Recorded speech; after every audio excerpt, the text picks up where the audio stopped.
Bismillahirrahmanirrahim. Al-hadratin Nabil Mustafa Sayyidina Muhammadin sallallahu alaihi wasallam wa ala alihi kiram wa banihi min al-anbiya wa mursalin wa syuhada wa salihin wal ulama al-amilin wal musannifin wal mukhlisin wal mujahidin fi sabilillah.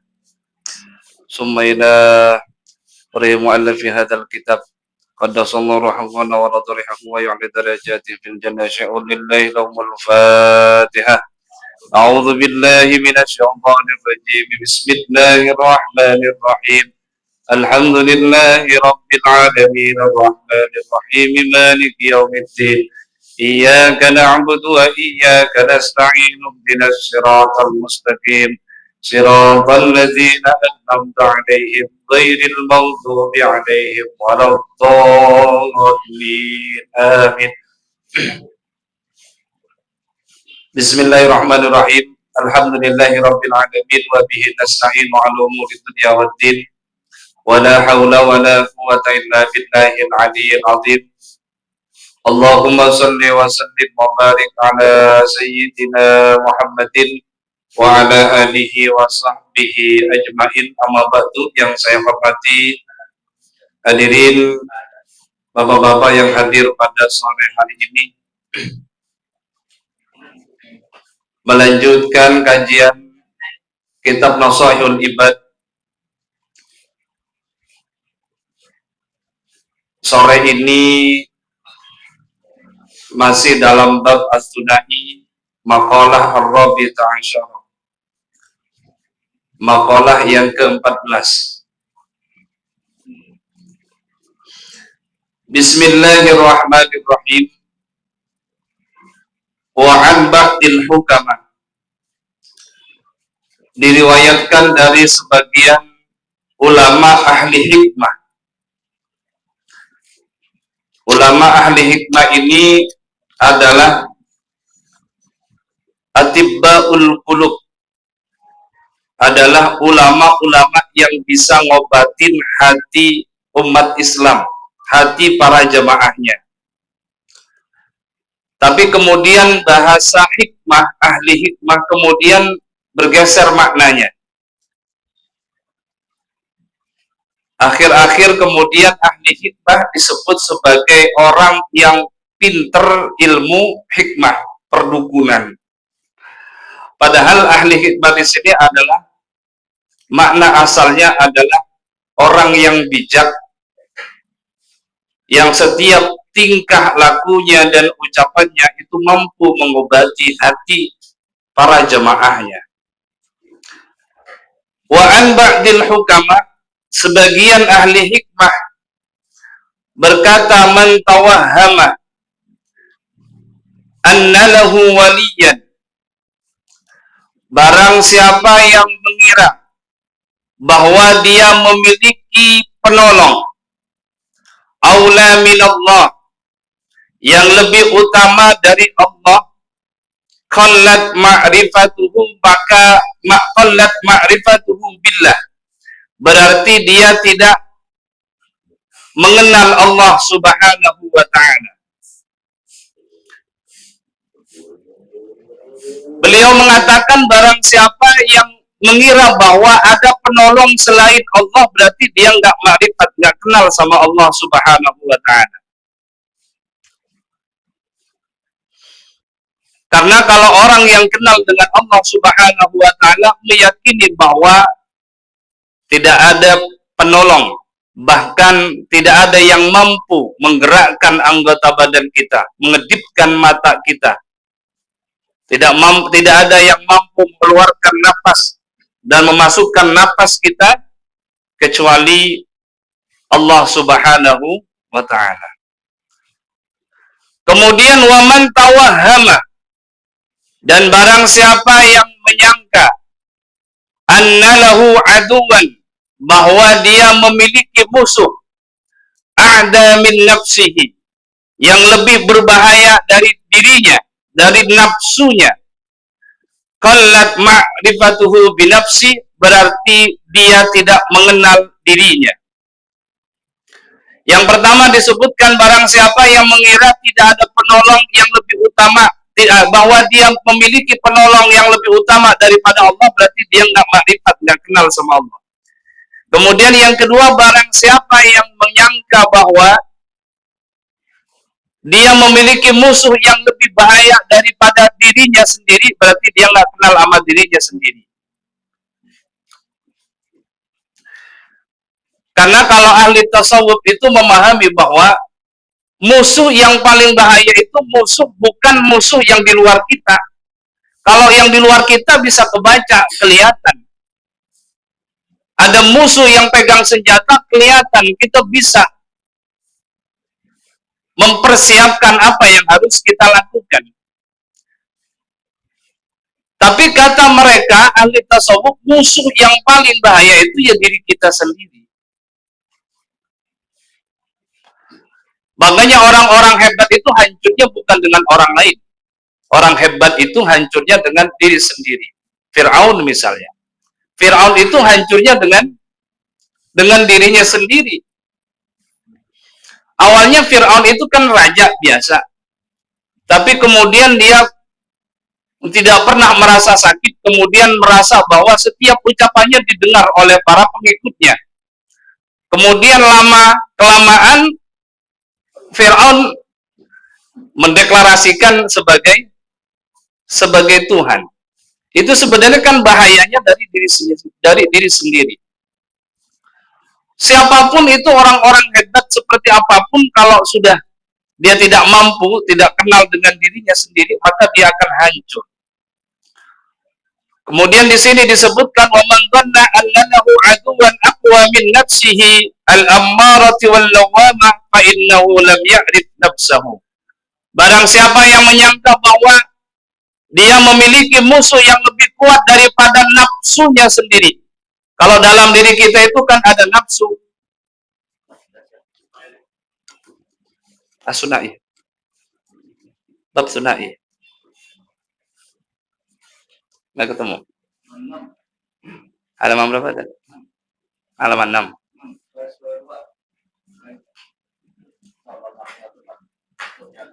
Iya, Ar-Rabi'atu Asyar. Al-Babu Sunai.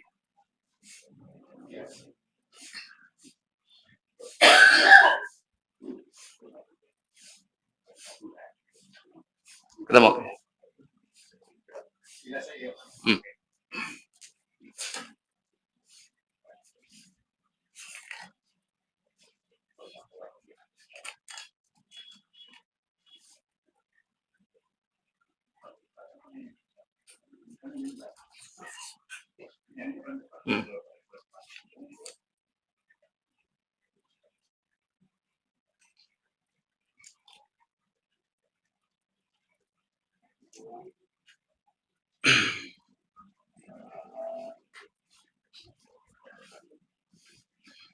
Ya, oke. Udah. Jadi secara umum nafsu itu kan ada 3. Kalau secara umum ada nafsu ammarah. Ini biasanya para salik, orang-orang yang melakukan perjalanan spiritual pasti mengenali macam-macam nafsu. Yang pertama adalah nafsu al-ammarah. Kalau nafsu ammarah itu dalam Al-Quran disebutkan wa ma ubarri'u nafsi innan nafsa la'ammaratun bisu. Jadi nafsu ammarah itu nafsu yang selalu mendorong kita, menyuruh kita untuk melakukan keburukan. Itu namanya nafsu ammarah. Kita nggak puasa, itu nggak mau puasa, itu bagian dari nafsu ammarah. Melanggar perintah, kemudian melakukan hal-hal yang menyimpang, itu bagian dari nafsu ammarah. Biasanya kan kalau kita kan merasa ada bisikan kadang-kadang. Misalnya ada kejadian, kita tolong atau enggak gitu kan. Tolong aja. Nanti lama-lama itu ada pertimbangan, oh enggak usah lah, kita juga mau buka gitu kan. Kadang tolong aja, kenapa enggak ditolong sih? Itu kan namanya diri kita sendiri tuh, kita berbisik dengan diri sendiri. Kalau yang berbisik kepada kita itu adalah dorongan melakukan perbuatan yang mungkar, itu masuk dalam kategori nafsul ammarah. Kemudian kalau kita terus melakukan pendekatan diri kepada Allah Subhanahu wa taala, kemudian nanti akan ketemu yang namanya nafsu lawamah. Nafsu lawamah itu ketika seseorang sudah menyadari bahwa dirinya sudah banyak melakukan dosa, kemudian dia merasa tidak pantas untuk bertaubat kepada Allah Subhanahu wa taala. Akhirnya dia kecewa, minder, kemudian dia suka menyalahkan diri sendiri. Itu namanya lawamah. Lawamah itu artinya mencela diri sendiri. Kemudian dia kumpul dengan orang-orang soleh, nggak mau, merasa dirinya buruk. Kemudian dia tidak mau ke masjid karena dia merasa dirinya belum suci. Yang seperti ini kan bahaya akhirnya.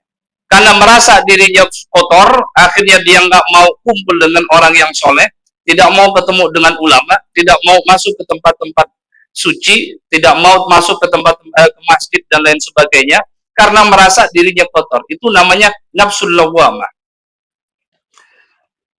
Itu harus dilawan. Nafsul lawamah itu melahirkan mental yang kemudian kita merasa bahwa kita ini nggak ada apa-apanya, kita ini jelek dan lain sebagainya. Kemudian nanti setelah itu kita lewati baru masuk ketemu yang namanya dengan nafsul mutmainnah. Ya ayyatuhan nafsul mutmainnah, irji'i ila rabbiki radiyatan mardiyah. Fadkhuli fi 'ibadi wadkhuli jannati. Kalau kita sudah masuk di tahapan nafsul mutmainnah, jiwa kita sudah tenang.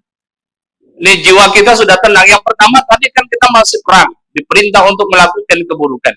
Kemudian yang kedua, kita sudah sadar melakukan keburukan, tapi kita merasa terlalu buruk. Akhirnya kita nggak pantas melakukan kebaikan. Kalau kita sudah melewati keduanya, baru kita masuk yang namanya nafsul mutmainnah. Jiwa kita sudah merasakan ketenangan. Kalau jiwa sudah merasakan ketenangan, kita punya masalah, kita mendapatkan musibah atau nikmat, itu sama saja. Karena kita meyakini bahwa semua itu minallah, dari Allah Subhanahu wa ta'ala. Itu namanya nafsul mutmainnah. Makanya para nabi, para aulia itu ketika mereka mendapatkan musibah, sehebat apapun musibah yang dialaminya, tetap mereka santai, tenang saja. Makanya Sayyidina Umar mengatakan, kata Sayyidina Umar, sama saja bagiku, kata Sayyidina Umar, kaya atau miskin. Kalau nggak salah makalahnya itu. Kaya atau miskin, karena saya menyadari bahwa kaya dan miskin itu dari Allah Subhanahu wa ta'ala. Itu namanya nafsul mutmainnah. Makanya tadi disebutkan orang yang merasa bahwa tidak ada musuh yang lebih berbahaya daripada dirinya, berarti dia belum tahu, belum kenal sama dirinya sendiri. Makanya harus hati-hati betul.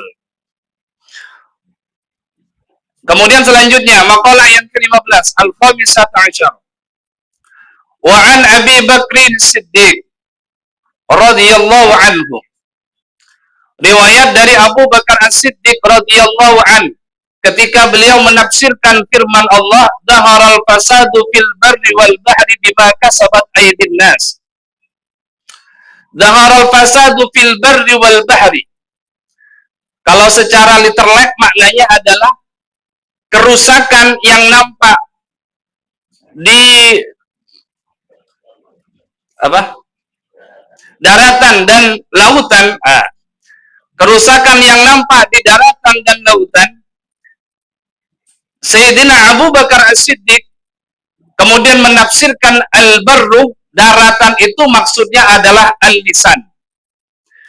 Jadi yang di sini maksudnya dhaharal fasadu fil barri wal bahri, kerusakan nampak di daratan dan di lautan. Yang dimaksud dengan kerusakan yang nampak di daratan itu adalah lisan. Kemudian wal bahru huwal qalbu. Sedangkan lautan adalah hati. Jadi rusaknya itu dhaharal fasadu fil barri wal bahri, maksudnya kerusakan lisan dan hati. Fa idza fasada lisan bakat alaihi nufus. Apabila lisan sudah rusak, maka jiwa-jiwa akan menangisinya. Mana ini? Faidha fasadal lisanu bisabbi masalan. Kalau mulut kita sudah rusak, dengan rusaknya dengan apa? Dengan mencaci maki, mencela. Contoh, kita suka mencela, caci maki, berarti kan mulut sudah rusak. Dibilang rusak karena memang tidak sesuai dengan penciptaan awalnya. Karena setiap manusia itu kan illa diya'budun, harusnya mulut itu digunakan untuk mengucapkan hal-hal yang baik, kalimat-kalimat thayyibah. Kemudian kalau ada fungsi lain di lain itu berarti kan mulut sudah rusak. Bagaimana kalau mulut sudah rusak? Bakat alaihin nafsu, alaihin nufus. Maka orang lain akan menangis. Lihat kan? Kalau kita mulut kita rusak, kita suka mencaci maki, orang lain bakal sakit hati. Orang lain merasa tersinggung. Wa idza fasadal qalbu birriya masalan bakat alaihil malaika. Tapi kalau hati yang rusak, maka malaikat yang akan menangis. Jadi kata Abu Bakar As-Siddiq, kalau mulut kita yang rusak, orang lain nangis. Itu bisa banyak faktor, nangis karena tersinggung, nangis karena sakit hati. Tapi kalau hati kita yang rusak, malaikat yang nangis. Rusak pakai apa? Dengan apa? Dengan karena riya. Hati kita sudah rusak karena riya. Qila al-hikmatu fi anna al-lisana wahidun tambihun lil 'abdi fi annahu la yanbaghi an yatakallama illa fima yuhimmuhu wa fi khairin. Jadi hikmahnya kenapa lisan kita cuma satu, mulut kan cuma satu. Kalau mata ada dua, kuping ada dua, tangan dua, kaki dua. Cuman mulut aja yang satu. Apa hikmahnya? Sebagai pengingat bahwa kita itu harusnya hati-hati menggunakan lisan. Jadi nggak gampang-gampang pakai mulut. Kita gunakan lisan dalam hal-hal yang penting saja dan dalam hal-hal yang baik. Kalau selain itu nggak perlu. Makanya diciptakan mulutnya satu. Jadi satu saja udah cukup. Beda dengan tangan. Kalau tangan ada kanan kiri, kanan nggak bisa, kiri pakai. Kaki juga begitu, kuping juga begitu. Kanan kita kurang dengar, kiri kita pakai. Tapi kalau mulut nggak perlu. Mulut itu harusnya jarang digunakan. Karena jarang digunakan, satu saja sudah cukup.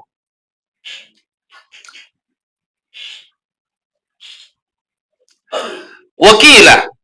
Dan ada juga yang mengatakan li'anna al-lisana dzakira bi kulli lughati kana dzikruhu lil madhkur al-wahid wa huwa Allah Ta'ala. Karena lisan yang digunakan orang yang berzikir dengan berbagai macam kalimat tetap yang diingat, ya, yang diingat tetap satu. Siapa itu? Allah Subhanahu wa Ta'ala. Jadi kita zikir pakai bahasa apa saja, tetap yang disebut Allah Subhanahu wa Ta'ala. Pakai bahasa apapun.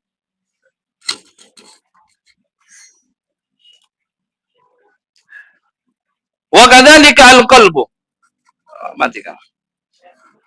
Wa kadzalika al-qalbu bi khilafin nahwil aini wal udhuni fa innahu yata'addadu.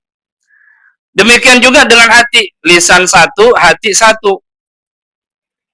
Makanya kalau di hati itu kalau sudah ada satu cinta, nggak mungkin ada cinta yang lain. Sama dengan mulut. Kalau mulut sudah biasa mengucapkan ucapan yang kotor, dia nggak bisa mengucapkan hal-hal yang baik. Kalau udah caci maki terus. Hati juga begitu. Kalau sudah ada cinta satu, nggak ada cinta yang lain. Kalau dibilang saya cinta, dua-duanya nggak bisa. Kalau dibilang sama-sama cinta dunia akhirat nggak bisa. Misalnya cinta ke dunia 100%, ke akhirat 100% nggak bisa. Mesti ada yang terkalahkan. Makanya hati satu, mulut satu. Beda dengan mata dengan kuping. Kilah. Kemudian ada juga yang mengatakan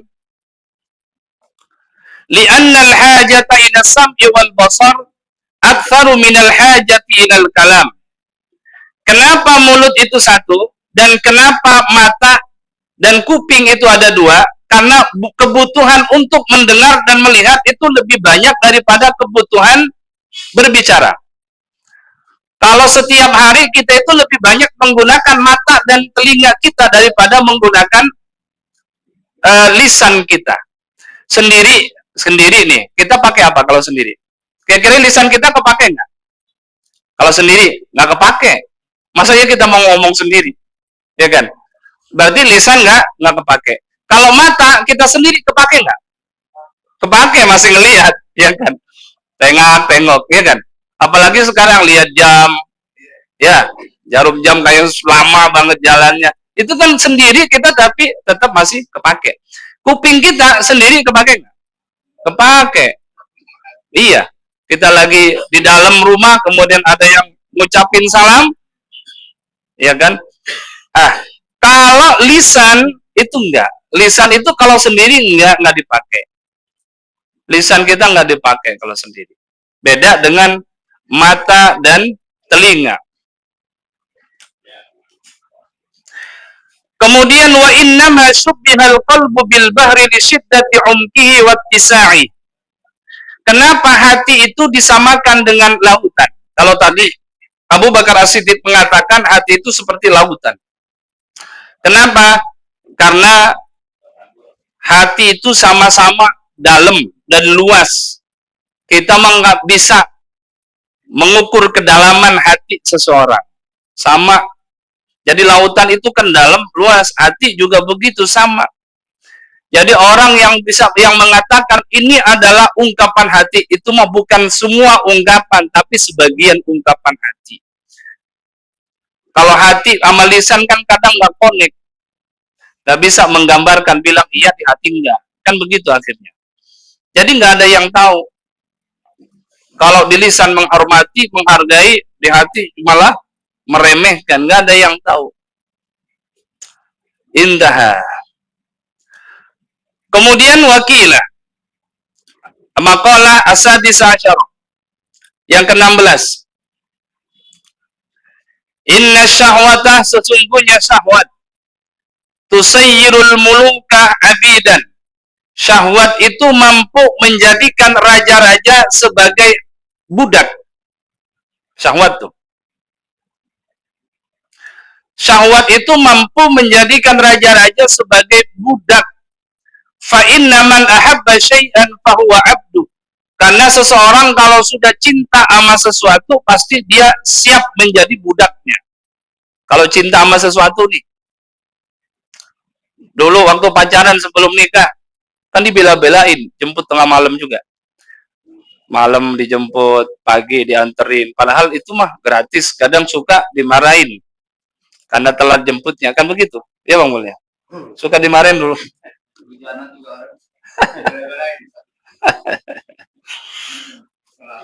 tapi kita kan nggak ada masalah ya kan. Kenapa? Karena kita cinta, lagi senengnya. Coba nikah setahun 2 tahun mah. Ngebentak kita mau bentak balik kan. Macem-macem. Karena cintanya udah hilang.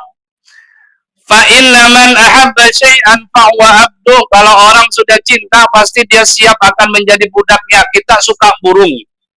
Suka burung. Burung pagi dimandiin padahal orangnya belum mandi. Burungnya kasih makan, orangnya belum sarapan. Jadi kita sebenarnya suka itu kan akhirnya menjadikan kita sebagai budak.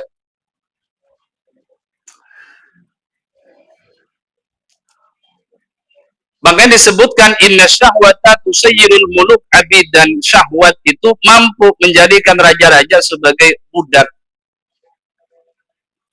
Kemudian wasabru yusayyirul abida mulukan.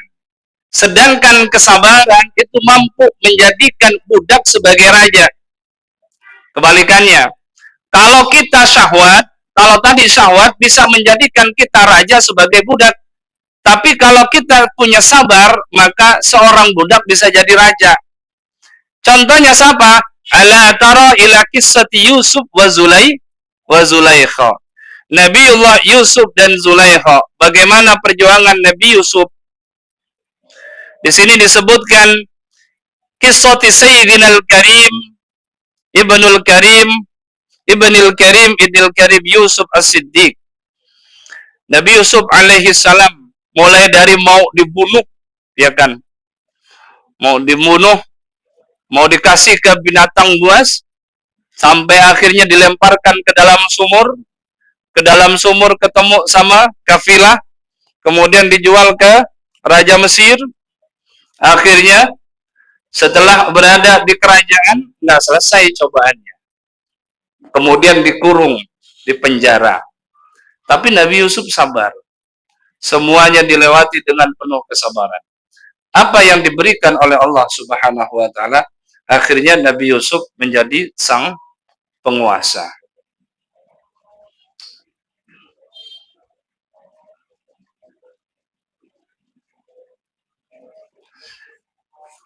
Allahu a'lam bishawab.